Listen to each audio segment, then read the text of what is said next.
Dans le monde du trading, une question cruciale se pose souvent. Les traders particuliers peuvent-ils réellement gagner de l'argent? Cette interrogation, au cœur des discussions financières, mérite une attention particulière. D'un côté, certains affirment que les traders particuliers sont voués à l'échec, tandis que d'autres soutiennent qu'avec la bonne approche, il est possible de réaliser des profits substantiels. La réponse, bien que nuancée, penche vers l'affirmative.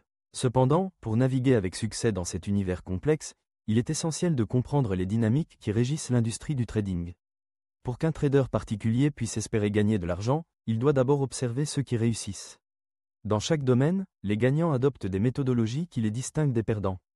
Prenons l'exemple de Goldman Sachs, une institution emblématique du secteur financier. Les performances de cette banque d'investissement sont révélatrices. En consultant leurs rapports annuels, notamment le document 10K, on découvre des statistiques impressionnantes.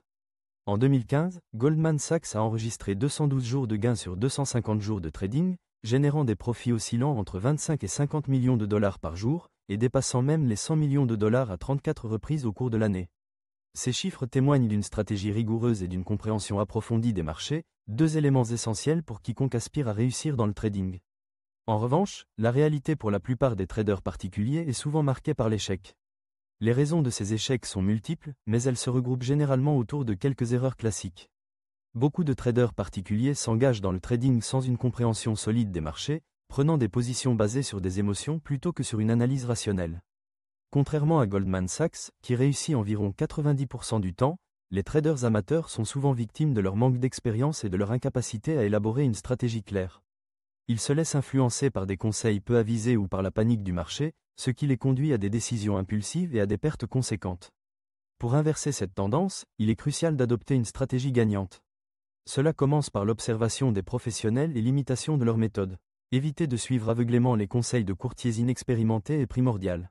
Le trading n'est pas un jeu de hasard, c'est une discipline qui requiert patience, apprentissage et rigueur. En étudiant les stratégies des leaders du marché comme Goldman Sachs, les traders particuliers peuvent apprendre à gérer leur portefeuille avec soin, plutôt que de se lancer dans des opérations de day trading sans préparation. L'approche doit être celle d'un professionnel, avec une planification minutieuse et une gestion des risques adéquate. Il est également essentiel de réévaluer continuellement son approche. Sans une remise en question régulière, un trader risque de tomber dans les mêmes pièges que ceux qui échouent. Le monde du trading est en constante évolution, et ceux qui ne s'adaptent pas à ces changements peuvent rapidement se retrouver dépassés. L'apprentissage des méthodologies éprouvées et l'application de ces connaissances sont des étapes indispensables pour bâtir une carrière de trader fructueuse. En conclusion, la possibilité pour un trader particulier de gagner de l'argent existe bel et bien, mais elle repose sur une approche réfléchie et structurée. Les erreurs fréquentes qui mènent à l'échec doivent être évitées, et il est impératif de s'engager sérieusement dans l'apprentissage des meilleures pratiques. En intégrant les leçons tirées des succès des professionnels, en adoptant une discipline de trader et en se préparant à affronter les défis du marché, il est possible de transformer une passion pour le trading en une source de revenus.